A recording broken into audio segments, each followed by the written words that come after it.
En ce moment sur les réseaux sociaux, on va tourner une vidéo de Combini qui montre comment vit une personne dans les bois, une personne qui a sa chaîne YouTube. Et cette personne-là continue à travailler parce qu'elle n'est pas totalement autonome, que c'est une démarche qui prend du temps et qu'en attendant ils ont quand même besoin d'argent, de rentrée d'argent même si elles sont minimes. Et ils vivent là avec leur, je crois que c'est une tiny house. Ils ont plusieurs, ils ont commencé à faire de la permaculture, des choses sur un bout de forêt. Et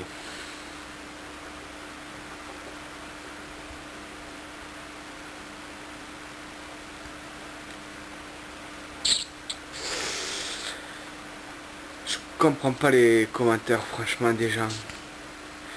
Ces petits têtes d'ail là, qui ont jamais sorti, qui sont jamais sortis de leur cité là, ces grands connards qui se permettent de faire des critiques là, de critiquer cette personne qui certes n'assume pas encore pleinement, enfin n'assume pas pleinement, je veux dire n'assure pas pleinement son autonomie. Commence à la critiquer en disant qu'elle avait pas de couilles parce qu'elle était pas en mode peau de bête et je sais pas moi et cabane recouverte de feuilles ou je sais pas quoi, qu'elle était encore en transition et qu'elle avait pas de couilles. D'autres qui commence à dire ouais voilà, encore des gens, ils vivent avec 200 €, ils vivent sur notre dos avec le RSA. Bande de connards, va.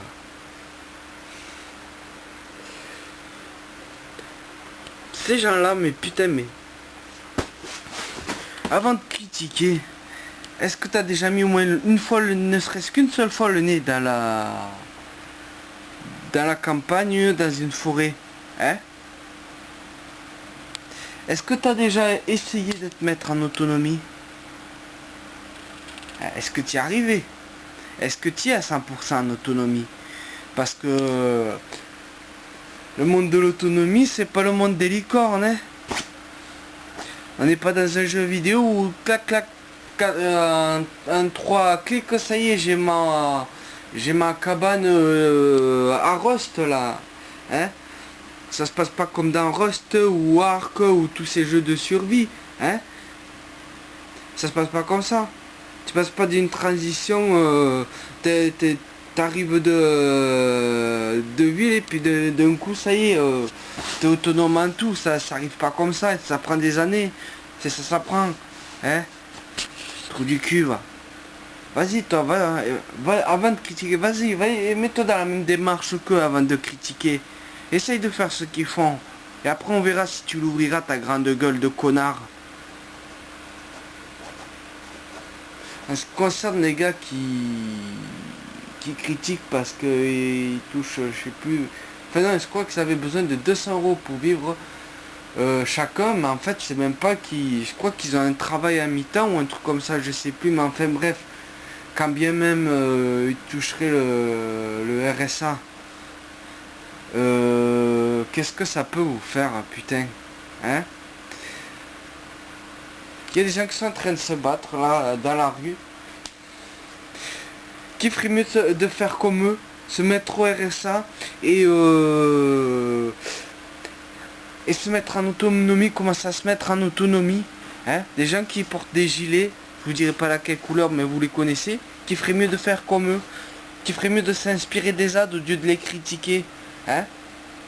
Vous croyez mieux que vous croyez mieux vous, hein? Mais vous faites rien et vous parlez, vous avez que de la gueule.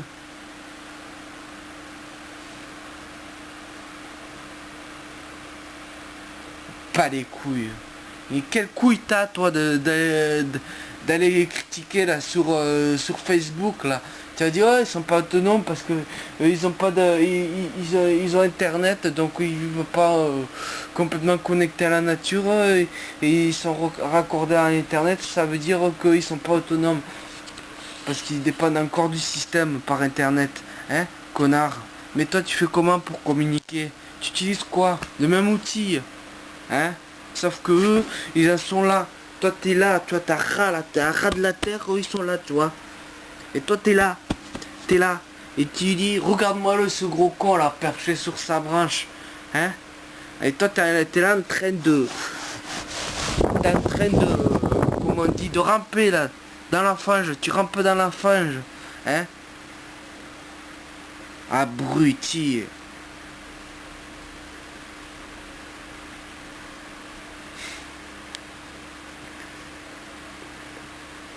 Un autre qui commençait à dire que si les gens commençaient à faire tous comme elle dans les forêts, ben ça serait, finalement ça serait pareil que les villes, les forêts ça deviendrait des villes. Alors je sais pas moi, reste dans ta ville. Il y a plein de gens comme toi qui ont pas envie. C'est pas grave, hein. Mais l'être humain a toujours vécu, enfin, vivait de toute façon dans ces environnements là comme ça, déjà. Donc tous les peuples qu'on a exterminés vivaient comme ça dans les forêts, sans problème, ils étaient autonomes, hein. Alors je pense que oui, si tout le monde vivait en forêt déjà ça se régulariserait parce qu'il n'y aurait pas autant d'êtres humains déjà que de s'entasser dans un élevage d'êtres humains là en ville. Tu crois que c'est mieux, connard, hein? Ah, t'es comme un poisson dans sa cage là, un poisson dans sa cage, dans son aquarium là, hein,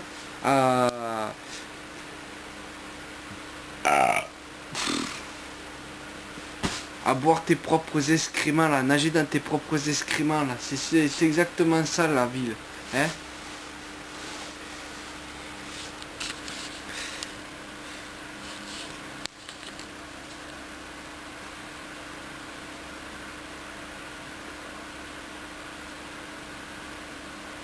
Et puis il n'y a pas besoin que tout le monde rentre en transition, hein. Si les villes déjà, s'il y avait moins de monde en ville déjà, les villes, peut-être qu'on les entretiendrait pas, peut-être que la nature reviendrait, on prendrait ses droits, tu vois. Peut-être qu'il y aurait un moyen entre l'être humain et qui vit en ville et la nature, de vivre plus sainement. Hein, au lieu de continuer à se multiplier en s'entassant, tu crois que c'est ça la solution du con? Hein? Non?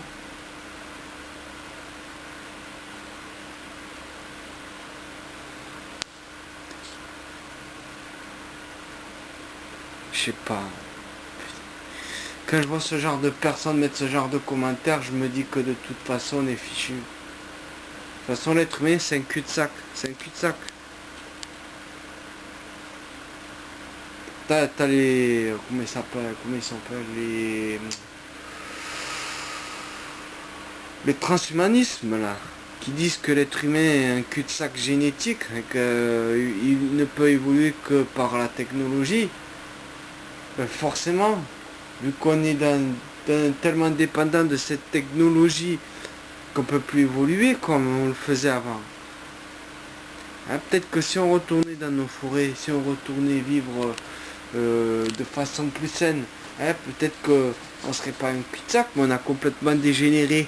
Hein, c'est pas le transhumanisme enfin le néo-transhumanisme, je vais dire.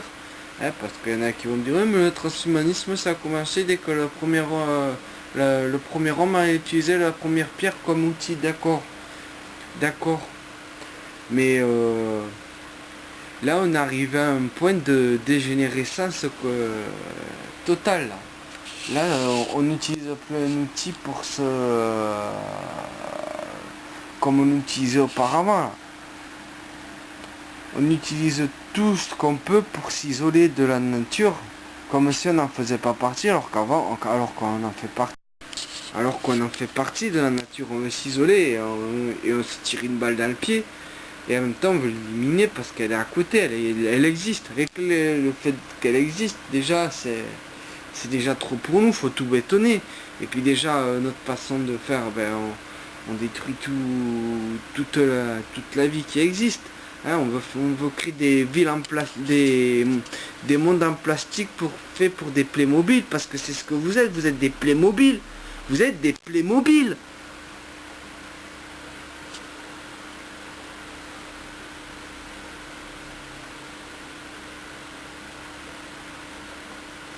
Mais restez-y dans vos putains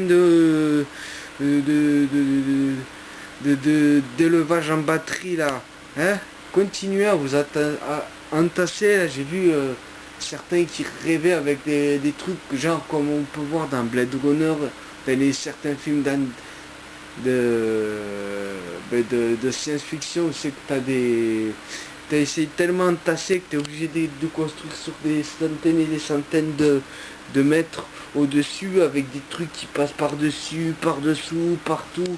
C'est tellement entassé qu'on est obligé de créer un foutoir pas incroyable et c'est disharmonieux tout ça. C'est disharmonieux. C'est complètement disharmonieux quand j'ai vu que commençait à faire des espèces de machines qui passent au-dessus des voitures déjà embouteillées, tu vois, t'as un embouteillage, après au-dessus t'as encore des machines là, des espèces de je sais plus quoi sur rail là, qui passent au-dessus des voitures. C'est dans cette logique là que vous voulez aller mais allez-y. De toute façon, je pense qu'il y a 3 scénarios.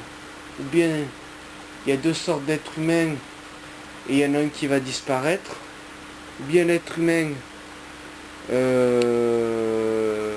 va se conscientiser, tous les êtres humains vont se conscientiser et on va arriver à une transition. Ou bien tous les êtres humains vont finir par disparaître parce qu'il n'y aura pas assez d'êtres humains qui seront allés en transition. Et ben on sera trop en péril, on aura mis trop en péril notre environnement dans lequel on dépend. C'est pas nos machines, nos ordinateurs, tout ça qu'on dépend. Non. Ça c'est pas. C'est une addiction, c'est pas une dépendance. Si c'est une dépendance, mais pas pareil. C'est pas vitaux. Ah, c'est dépendance genre vitale quoi.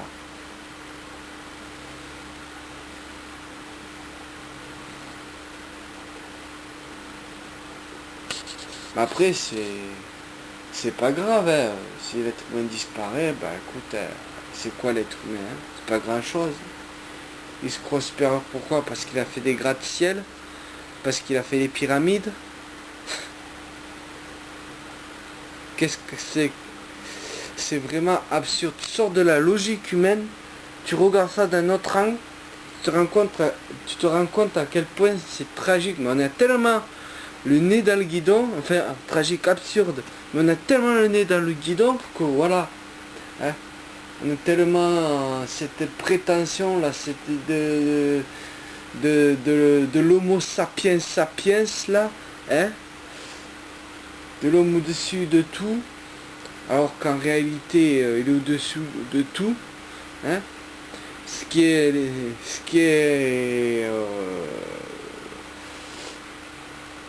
est marrant, c'est que quand l'homme aura disparu, la vie elle aura pas disparu. Elle aura peut-être été diminuée, hein, mais la vie elle aura vu pire déjà, la vie est sur Terre. Il y en a qui disent sauver la planète. Tu crois que tu vas sauver quoi?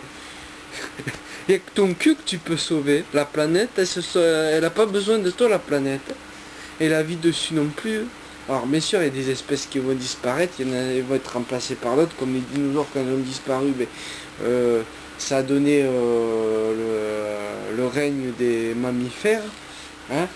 Donc voilà, ça sera peut-être le règne des insectes, de certains insectes ou d'autres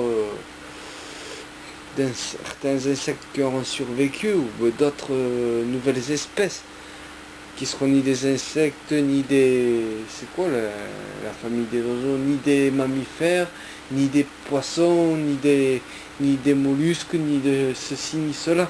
Hein? Il y aura une autre vie qui se mettra en place, t'inquiète pas. Et des semences dans la terre, il y en a pour des milliers d'années. Hein? Tu crois pas que toi tu vas arriver là avec tes gros sabots et que ça y est, tu crois que tu vas réussir à détruire tout ça, hein? T'es petit mon gars, mais t'es petit, mais tu te prends pour qui putain, mais pour qui tu te prends? Tu sais pas ce que t'es, tu sais pas ce que t'es.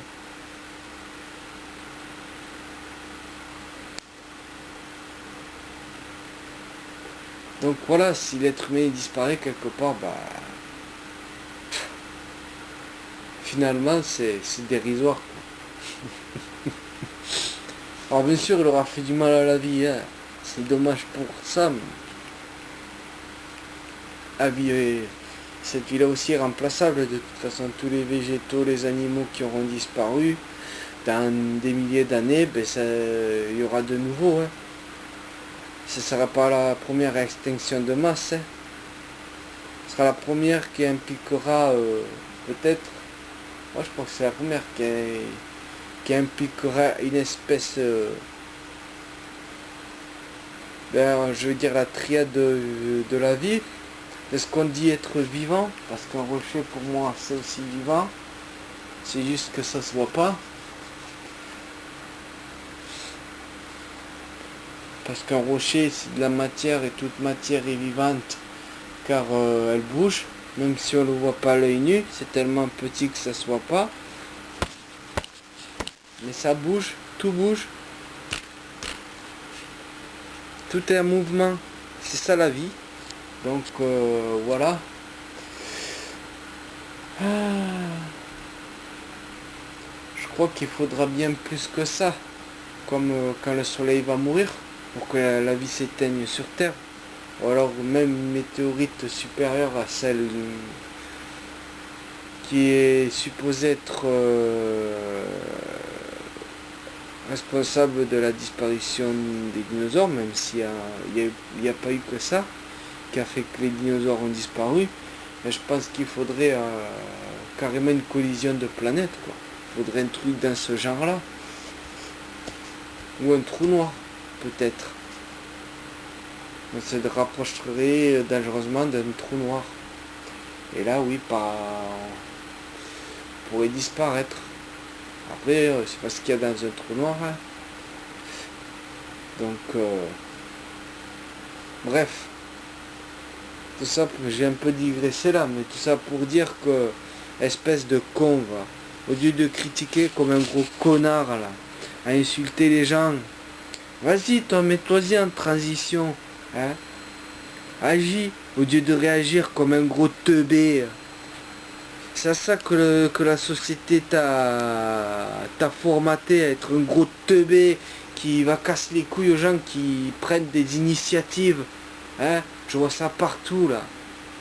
Les gens, dès qu'il y a des gens qui prennent des initiatives, il y a toujours des connards pour aller leur casser les couilles parce qu'ils sont pas des maîtres dès le début. C'est comme un potier, comme si tu devenais potier du jour au lendemain, tu vas faire des poteries, ben, au début ils feront une sale gueule. Et on va te critiquer, on va te dire, ah ben t'es un hypocrite parce que tu fais de la poterie, mais regarde la gueule de tes poteries, t'es pas un potier. Voilà, c'est ce genre de mentalité de gros connard là. Putain, j'en peux plus de ces gens-là, j'en peux plus. Je peux plus de vivre avec ce genre d'être humain.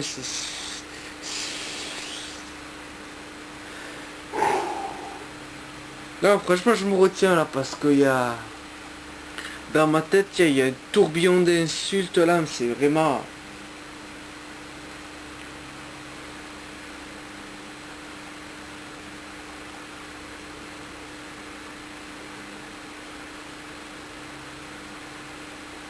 Bande de gros branleurs.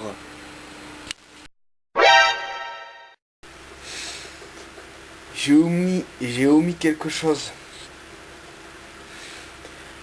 Hein, à tous ces gens là, ces grandes gueules là, grands réacs là. Quand bien même il y en aurait d'entre vous qui serait arrivé à atteindre l'autonomie comme ça d'un coup, avec les couilles, de partir avec la bite de couteau et de vivre comme ça, sans aucun confort.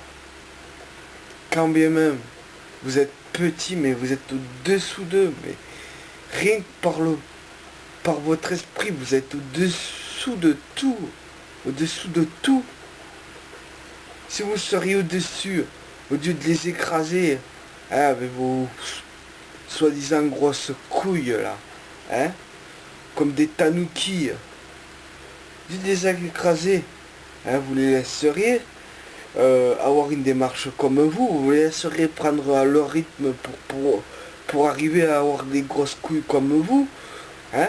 Alors arrêtez de vous cacher derrière votre pseudo-conscience, vos pseudo-militantisme écologique, hein. Qu'est-ce qui vous intéresse à part votre petite gueule, enfin votre grande gueule, hein. Et pour les autres, au lieu de les ouvrir aussi, hein, pour tous les autres qui sont restés en ville et qui ouvrent quand même leur gueule, alors qu'ils sont dépendants du kebab d'à côté, hein. Alors retournez renifler des culs sur Tinder, au lieu de venir casser les couilles à des... dans la cour des grands, dans la cour de ceux qui aspirent à l'autonomie.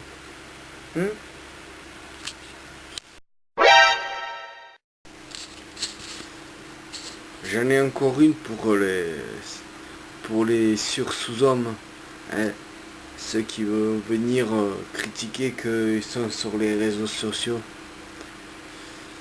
J'imagine que vous y êtes, mais vous êtes au-dessus de ça parce que vous y êtes par télépathie. Allez, va les masques.